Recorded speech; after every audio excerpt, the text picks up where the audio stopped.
Merhaba arkadaşlar, sevgili takipçilerim nasılsınız? Umarım iyisinizdir. Sizlere bugün 5 şişle yapılan kirazlı modelimi göstereceğim. Yapmadan önce şu ilk başlama tekniklerini daha detaylı bir şekilde sizlere çekeceğim ve diğer videomu da diğer zamanlarda çekeceğim. Kullanacağım ipim patiklik bonbon, patiklik ipi, kırmızı, krem, kartopu krem, bir de yeşil ipim var. Yapacağımız, kullanacağım 5 şişim, 3 numaralı 5 şişim ve bir adet de tığ. İleriki zamanlarda yardımcı olacak. Evet, şimdi ipimizi alalım. Başlayalım. 12 ilmekten başlıyoruz. Örgümüze 2, 3, 4, 5, 6, 7, 8, 9, 10, 11 ve 12. Evet, fazla da sıkı yapmayalım arkadaşlar. Sıkı olmasın. 12 ilmekle başlıyoruz. Düz bir şekilde örelim. 1, 2, 3, 4, 5, 6, 7, 8, 9, 10, 11 ve 12. Şimdi tersinden örelim. Ters örüyoruz. 1, 2, 3, 4, 5, 6, 7, 8, 9, 10, 11 ve 12. Evet arkadaşlar. Şimdi bu şekilde olduktan sonra iki defa bir ters bir düz ördükten sonra bu şekil alıyor. Ve şu yandaki ilmeklerimizden başladığımız ilmeklerden takalım şişimize. 1, 2, 3, 4, 5, 6, 7, 8, 9, 10, 11 ve 12. Evet, bu şekil. Ben biraz sıkı yapmışım. Burayı fazla sıkı örmenize gerek yok arkadaşlar. Bu şekilde takalım şişimize. Evet, örmeye devam edelim. Şimdi diğer şişimizi alalım.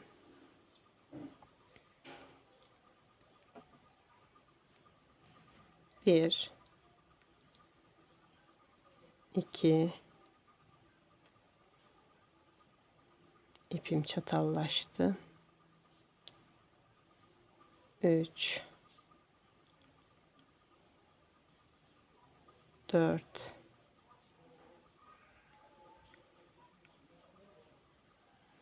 5 ve 6. Diğer şişimizi alalım. 1, 2, 3, 4, 5 ve 6. Evet arkadaşlar, diğer şişimizi de alalım. Ben biraz sıkı başlamışım başlarken. Siz biraz hafif gevşek yapın. Zorlanmayın. 1, 2, 3, 4, 5 ve 6.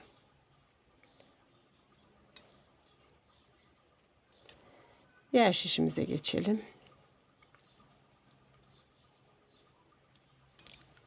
1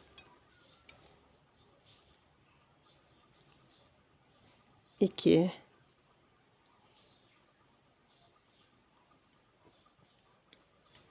3 4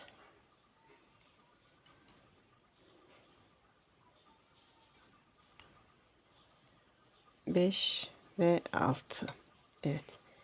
Bu şekilde yapalım arkadaşlar. Hem kolay oluyor. Başlaması daha kolay ve pratik. Evet, şimdi diğer şişimize geçelim. Evet, bu şekilde yaptıktan sonra bir daha göstereyim. Şu şekil oldu. Şimdi 1 2 ilmek ördükten sonra hemen dibinden bir ilmek çıkartıyoruz.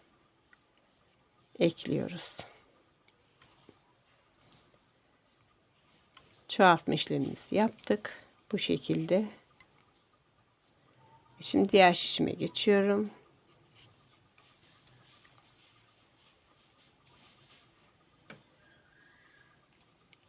2 3 4.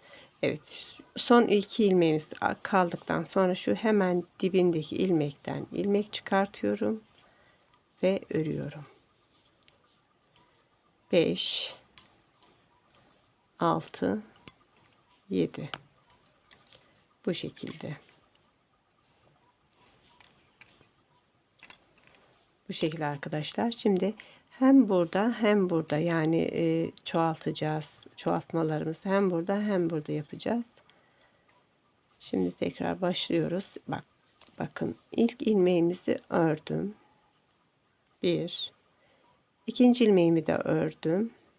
Hemen ördüğüm ilmeğimin dibinden ilmek çıkartarak ilmek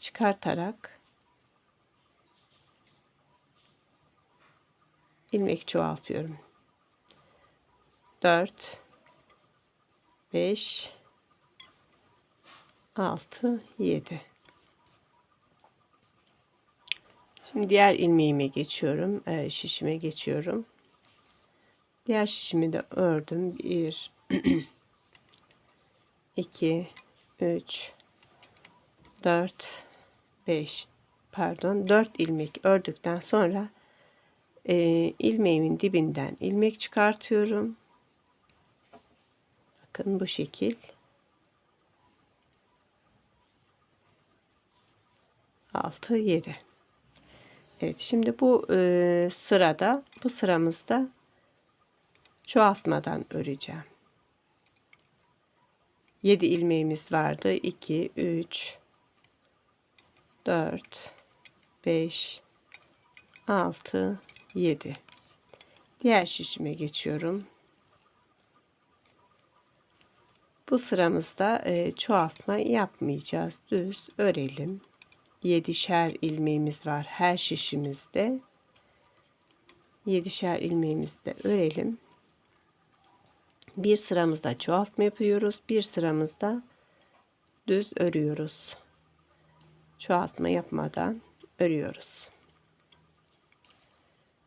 Evet, bu şekilde. Diğer şişime de geçeyim.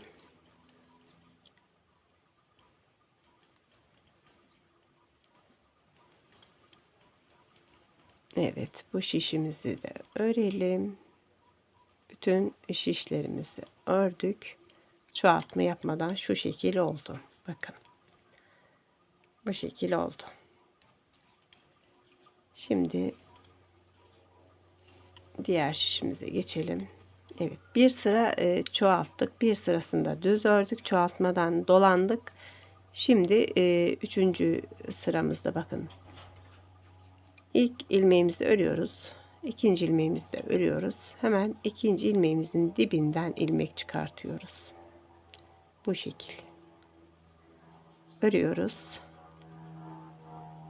4 5 6 7 8. Diğer şişimizi elimize alalım. 1 2, 3, 4, 5. Hemen son 2 ilmeğimizin hemen dibindeki ilmeğinden ilmek çıkartıyoruz. Örüyoruz. 6, 7 ve 8. Evet, diğer şişime geçiyorum. İlk ilmeğimi örüyorum. Yanındaki ilmeğimi de örüyorum. Hemen ördüğüm son ilmeğin bakın dibinden bir ilmek alıyorum. Örüyorum. 3, 4, 5, 6, 7, 8. Diğer şişime geçiyorum. 1, 2, 3, 4, 5. Evet. Son 2 ilmeğimin hemen dibinden bir ilmek çıkartıyorum. 5, 6. Evet, ilmeğim çıktı bu arada. 6, 7 ve 8. Evet, bütün şişlerimizdeki ilmeklerimizi birer birer hem buradan hem buradan hem buradan çoğalttık birer adet. Şimdi 8 ilmeğimiz var bütün şişlerimizde. Şimdi düz örüyoruz. Bu sıramızda çoğaltmadan örüyoruz. 8'er ilmeğimiz var. Hepsinde, her şişimizde 8 ilmek oluyor.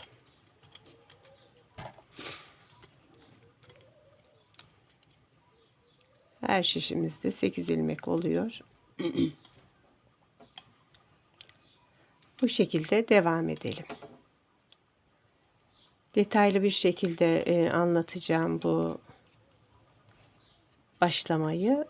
Diğer videolarımı diğer videomda atacağım.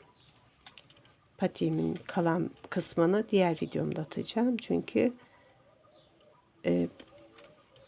bu başlama kısmı birazcık zor kısım diyelim.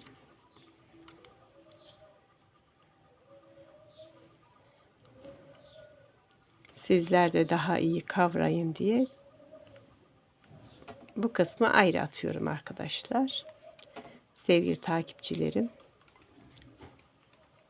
Kanalıma abone değilseniz abone olup beğeni ve yorum yapmayı unutmayın.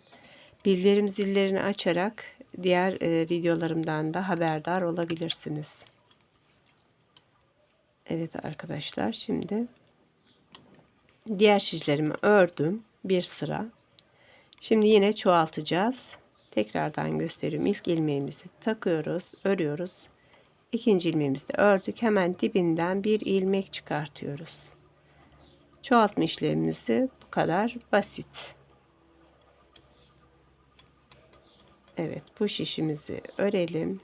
9 ilmeğimiz olacak bu kez. Şimdi diğer şişime geçiyorum. Diğer şişime de geçiyorum. Evet, ördüm. Son 2 ilmeğim kaldı. Son 2 ilmeğimin dibinden bir ilmek çıkartıyorum, takıyorum. Bakın çıkarttım, taktım, örüyorum. Evet, bu şekil çoğaltma işlemlerimiz bu şekil olacak. Yanlardan. Bakın burası ortalardan asla yapmayın. Yan taraflardan olacak. Çorabımızın, patiğimizin. Evet, şimdi diğer şişime geçiyorum. Diğer şişimini bir ördüm. İkinciyi de ördüm.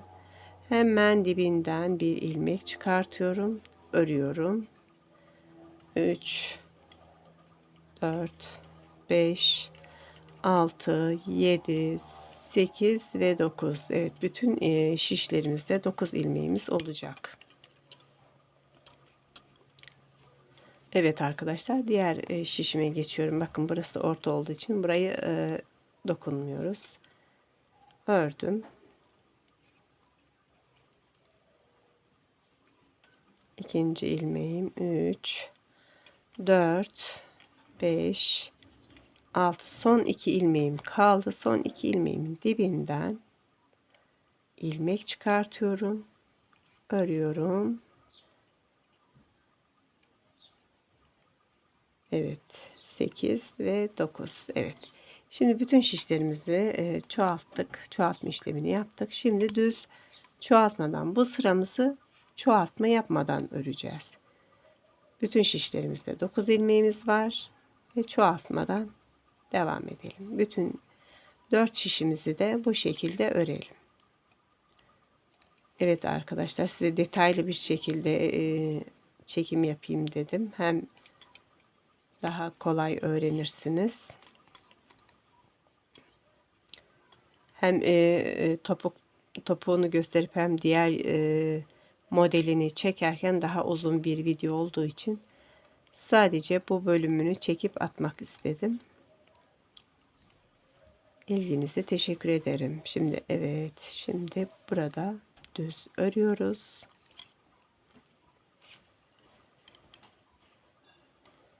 Evet arkadaşlar, videoma kanalıma abone değilseniz abone olup bildirim zillerini açarsanız diğer videolarımdan da haberdar olursunuz. Beğeni ve yorum yapmayı da unutmayın. Şimdiden teşekkür ediyorum hepinize ayrı ayrı. Biraz hasta olduğum için sesim biraz kötü çıkabilir. Onun için de özür diliyorum. Bu şekilde örüyoruz. Evet. Şimdi tekrardan bir sıra daha göstereyim size çoğaltma işlemimizi.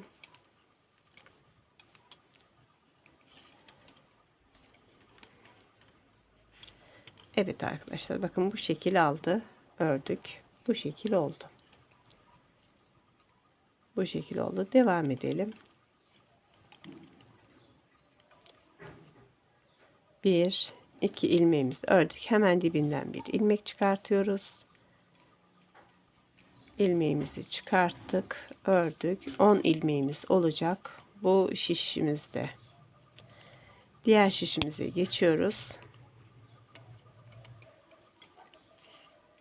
Diğer şişimizi de geçelim. 1, 2, 3, 4, 5, 6, 7. Evet, son 2 ilmeğimiz kaldı. Son 2 ilmeğimizin dibinden ilmek çıkartıyoruz, takıyoruz, örüyoruz. Evet, bu kadar kolay arkadaşlar. Diğer ilmeğimize geçelim. Diğer şişimize geçtik. 1, 2 ilmeğimizi ördük. 2 ilmeğimizin dibinden bir ilmek çıkartıyoruz. Takıyoruz ve örüyoruz. Evet, 10 ilmek olacak bu sıramızda.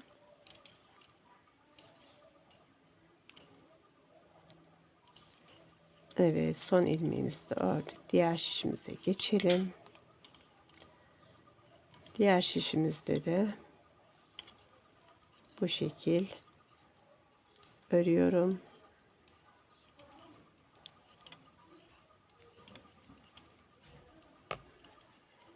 Evet, son ilmeğimiz 2 ilmek kaldı. Son 2 ilmeğin dibinden bir ilmek çıkartıyorum ve örmeye devam ediyorum. Evet arkadaşlar, şimdi çoğaltma işlemimizi bitirdik. Çoğaltma işlemini bitirdikten sonra bu sıramızı düz örüyoruz. Çoğaltma işlemi yok bu sırada. Bir sıramıza çoğaltıyoruz, bir sıramızda biliyorsunuz çoğaltmıyoruz. Bu şekil devam edelim. Bütün şişlerimizde 15 ilmek olana kadar bu şekilde öreceğiz. Bütün şişlerimizde 15 ilmek olacak. Şu anda 10 ilmeğimiz var. Sayalım. 1, 2, 3, 4, 5, 6, 7, 8, 9 ve 10. Evet, 10 ilmeğimiz var. Diğer şişimize geçiyorum. Grip olduğum için birazcık sesim kötü çıkabilir. O yüzden özür dilerim hepinizden. Evet, bu şekilde devam ediyoruz. Çok kolay ve pratik. Sanıldığı gibi zor da değil. İlk başlayanlar da yapabilir hemen. Çok pratik anlatımı, farkındaysanız. Evet arkadaşlar. Şimdi düz bir sıramızı çoğaltmadan ördük.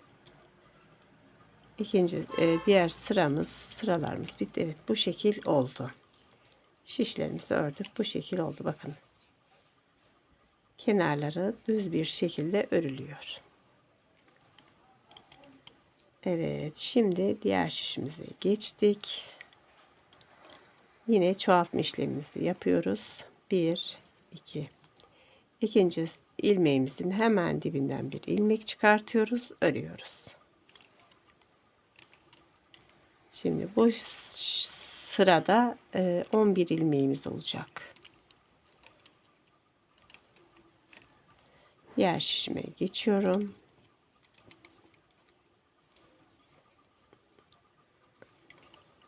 Evet, ördükten sonra son 2 ilmeğimiz kalacak. Son 2 ilmeğimizin dibinden ilmek çıkartacağız. Evet, son 2 ilmeğimizin dibinden ilmek çıkartıyoruz, takıyoruz, örüyoruz. Ördüm. Evet, bu şekilde çoğaltma işlemlerimizi devam edelim.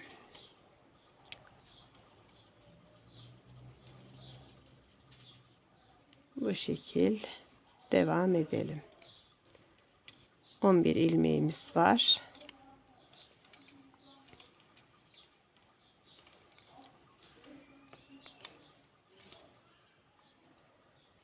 Evet, bu ilmeğimizi de çoğaltalım.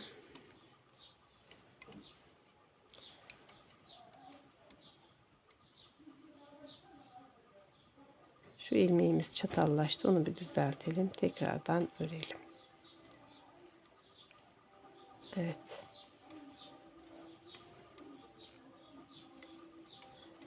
Son 2 ilmeğimiz kalana kadar örüyorum. Bakın, son 2 ilmeğimiz kaldı. Dibinden bir ilmek çıkartıyorum.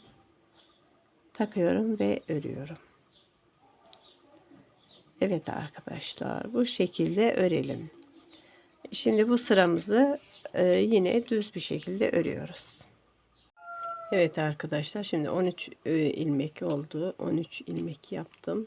Şimdi yine devam ediyoruz. 1 2, hemen yanından bir ilmeğimizi çoğaltıyoruz.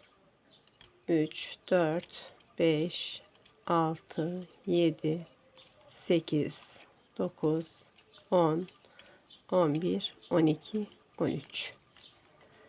Evet, ilmeklerimiz 13 oluyor. 1 2 3 4 5 6 7 8 9 10. Evet, son ilmeğimiz kaldı. Son 2 ilmeğimiz kaldıktan sonra dibinden ilmek çıkartıyoruz. Ve 13. Evet, şimdi yine diğer şişimize geçtik. Diğer şişimiz 1 2, hemen ilmeğimizin dibinden bir ilmek çıkartıyoruz. 3 4 5 6 7 8 9 10 11 12 ve 13. Evet sevgili takipçilerim, çok kötü bir grip olmuşum, fazla konuşamıyorum, hepinizden özür diliyorum. 2 3 4 5 6 7 8 9 10. Evet, son 2 ilmeğimizin hemen dibindeki ilmeğinden bir adet ilmek çıkartıyorum. 11 12 ve 13. Evet, Şimdi 13 ilmek yaptık. Şişlerimizden çoğalttık. Bu sıramızda çoğaltmadan düz örelim. Diğer yaptığımız gibi düz örüyoruz. 15 ilmek ile olana kadar öreceğiz. Evet, bu sıramızda diğer şişlerimizde bu şekilde örelim. Evet arkadaşlar, sıralarım şişlerimizi ördük. Şimdi yine 2 ilmeğimizi ördükten sonra hemen dibinden bir ilmek çoğaltıyoruz. 3 4 5 6 7 8 9 10 11 12 13 14. Evet, diğer şişlerimize geçelim. 14 ilmeğimiz, son bir şişimiz daha kaldı. Ondan sonra 15 oluyor. 2 3 4 5 6 7 8 9 10 affedersiniz, 11 oldu. Onun hemen son 2 ilmeğimin dibinden bir ilmek çıkartıyorum. 12 13 14. Evet, şu anda bütün şişlerimizde 14 ilmeğimiz var olacak. Şurayı da yapalım. 1 2, hemen dibinden bir ilmek çıkartıyorum. 3 4 5 6 7 8 9 10 11 12 13 14. Diğer şişime geçiyorum. Evet arkadaşlar, bakın bak, bu kadar, bu şekilde oldu. Diğer şişime de geçeyim. 1 2 3 4 5 6 7 8 9 10 11. Evet, hemen son 2 ilmeğimizin dibinden bir ilmek alıyoruz, çıkartıyoruz. 12 13 ve 14. Evet arkadaşlar, şimdi bu şişlerimizi düz örüyorum, çoğaltmıyorum. Bu sıra çoğaltmadan örüyoruz. Bir sıra çoğaltıyoruz, bir sırada çoğaltmadan örüyoruz. Bütün şişlerimde 14 olacak. Size pratik şekilde gösterdim. 5 şişle çorap nasıl başlanır? Evet arkadaşlar, videomdan umarım faydalanırsınız. Bu sıramızı düz örüyoruz. Zaten bütün ilmeklerimiz 15 oldu muydu bitiriyoruz.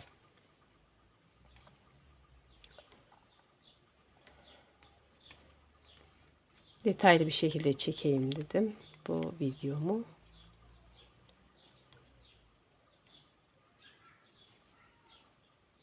Evet arkadaşlar, bu şişlerimi de düz örüyorum.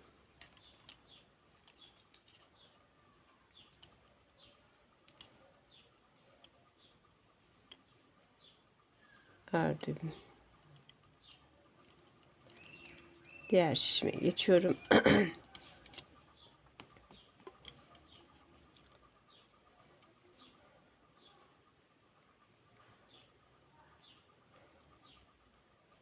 Kanalıma abone olup beğenip ve yorum atmayı unutmayın. Bildirim zillerini de açarsanız diğer videolarımdan da haberdar olabilirsiniz sevgili takipçilerim. Evet arkadaşlar, son ilmeklerimi de ördüm. Evet, şimdi 15 ilmeğimiz olması için en son sıramıza geldik. 1 2 ilmeğimizi ördük. Hemen dibinden ilmek çıkartıyorum. 3 4 5 6 7 8 9 10 11 12 13 14 ve 15. Evet, 15 ilmeğimiz tamamladık. Diğer ilmeğimize geçelim. Şişimize geçelim. 3 4 5 6 7 8 9 10 11 12. Evet, son 2 ilmeğimizin dibinden bir ilmek çıkartıyorum. Örüyorum. Bu şekil 15 ilmeğimize ulaştık. İlk ilmeğimizi örüyorum. İkinci ilmeğimizin dibinden ilmek çıkartıyorum. 3 4 5 6 7 8 9 10 11 12 13 14 ve 15. Evet arkadaşlar, diğer şişime geçiyorum. 15 ilmeğimiz, bütün her şişimizde 15 ilmeğimiz olacak. 1 2 3 4 5 6 7 8 9 10 11 12. En son 2 ilmeğimiz kaldı. 2 ilmeğimizin dibinden yine ilmek çıkartıyoruz. 12 13 14 ve 15. Evet arkadaşlar, çorabımızın burun kısmını bu şekilde yapıyoruz. 15 ilmek, bütün şişlerimizde 15 ilmeğimiz var. Bu şekilde. Bakın, her tarafı eşit bir şekilde oldu. Siz de bu şekil pratik bir şekilde başlayabilirsiniz.